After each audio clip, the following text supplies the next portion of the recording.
Mag-aalab ang entablado ng boxing sa October 25 ngayong araw na po sa isang natatanging kaganapan sa Kyrgyzstan kung saan muling susubukan ang lakas at karakter ng dating 3-division world champion na si John Riel Cuadro Alas Casimero ng Pilipinas.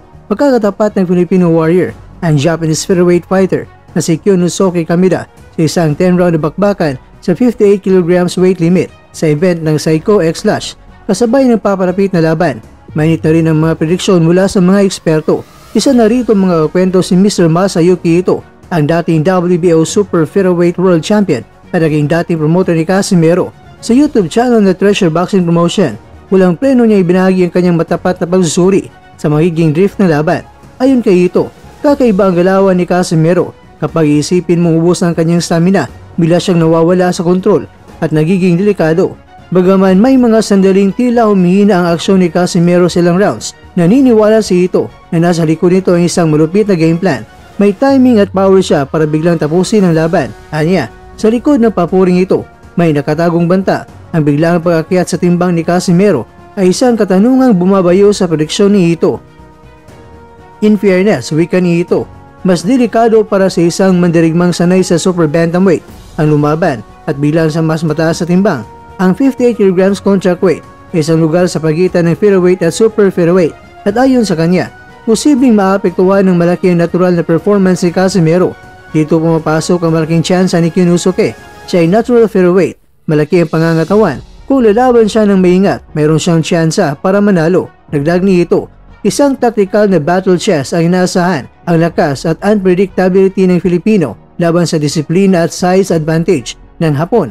Hindi lingid sa marami ng estilo ni Kamida ay agresibo at porsigido makipagsabayan. Ngunit sinabi ni Ito na ito mismo ang dapat iwasan ng Japanese fighter. Pero mga kwento, narito raw ang tanging paraan ng Japanese upset, disiplina at distansya. Inilatag ni Ito ang sikreto kung paano maaaring magtagumpay si Kamida sa kabila ng pagiging underdog. Magpatala sa distansya, gumamit ng mga jabs ng mahaba at magbitaw ng mga body shots at dahan-dahan papanghinain ang kalaban.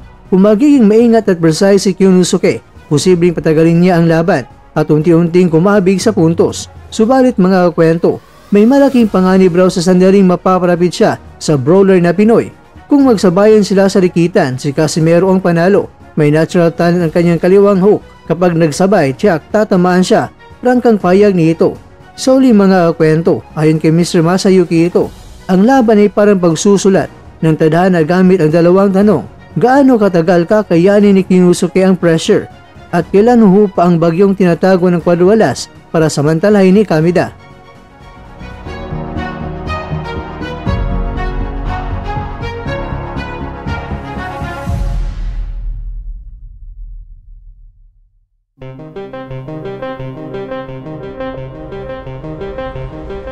Mga kakwento, ngayong araw na ang bakbakan, October 25 sa bandang 1:00, magsimula ang boxing event sa Kyrgyzstan at bandang 3:00 ng hapon naman sa Pilipinas.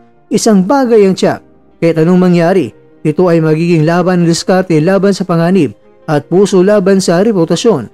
Kaya mga kakwento, ano ang pahabol at huling prediction mo kakwento? Si Kamida ba ang mananalo o di kaya ang ating pambato na si Casimero?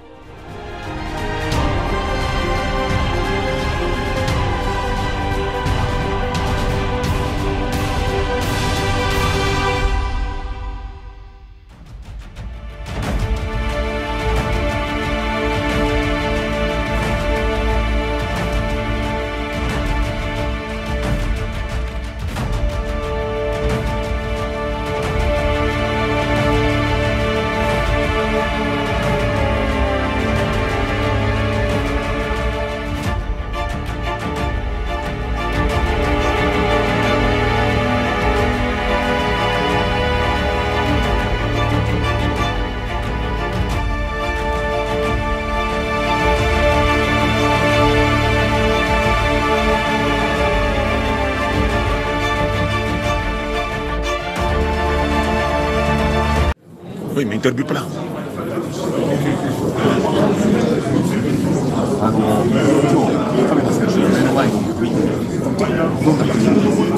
Dito tayo sa kabila para marinig.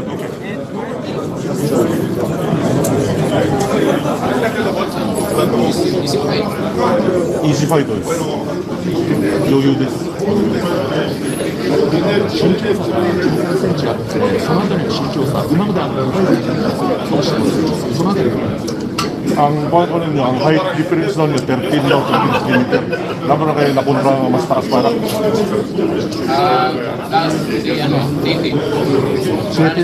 Teteです。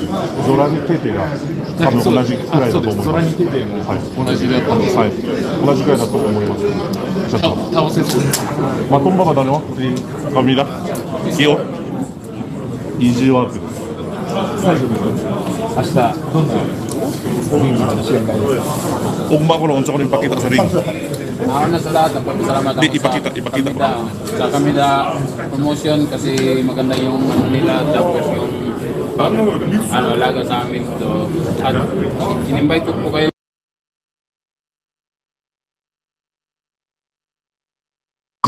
Unsa ka may pakita sa ring ba sa away ni Kamila?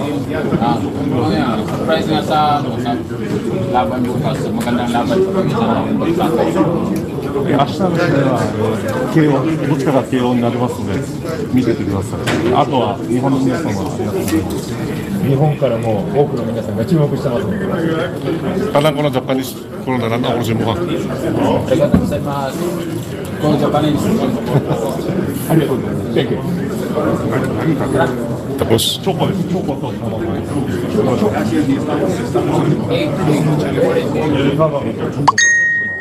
この回復これです。計量後にこれ食べて、であとは部屋でスープ飲みます。あ、なるほど。ありがとうございます。そうですね。ボイルエッグソース茹でても、あとチョコマフィンですかね。なんかそうですね。あとは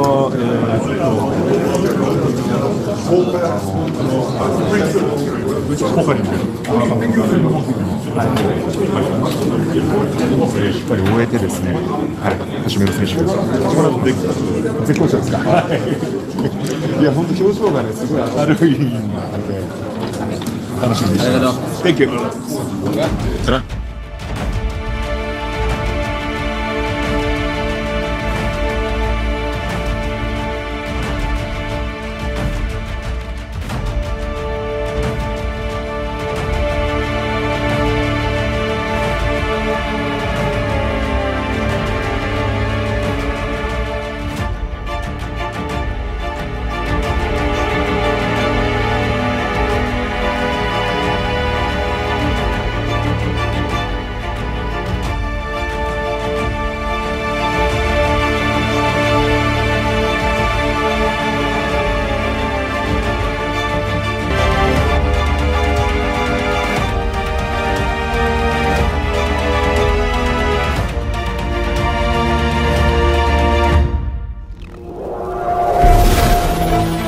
At dyan, nagtatapos ang ating kwento.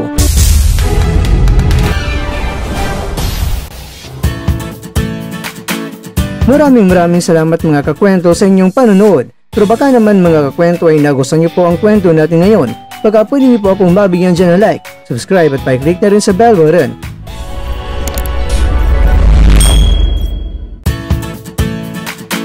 Pero bago tayo tatapos mga kwento, syempre, shoutout po muna tayo dyan sa ating mga kakwento.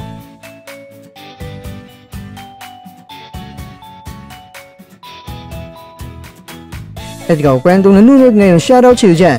Bueno, ganito na po muna ang ating kwentuhan. At abangan nyo na po ating susunod na video. At dito lang po yan sa isang channel na kung saan maaring ito'y mga kwentong di pa na kwento sa inyo.